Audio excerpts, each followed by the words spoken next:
তো বন্ধুরা আজকে দুপুরে খাওয়া দাওয়া নিয়ে বসে পড়েছি। আর কি কি রান্না বান্না হয়েছে তা তোমরা এক ঝলক দেখে নাও। তো তোমাদের দেখাই, এখানে হয়েছে ভাত, তার সাথে হয়েছে এই যে পাট শাক ভাজা, তার সাথে এখানে সব সবজি দিয়ে পটল, বেগুন, আলু, ধনেপাতা দিয়ে মাছের ঝোল হয়েছে, একটা জ্যান্ত মাছের ঝোল।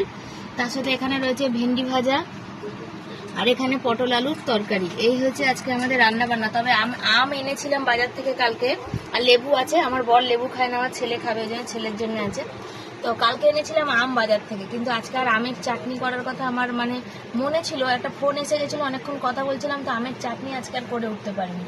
তো আজকের এই হচ্ছে রান্নাবান্না, রবিবারের বাজার। আর তোমাদের বাড়ি কার কার বাড়ি কী কী রান্না হয়েছে অবশ্যই জানিও।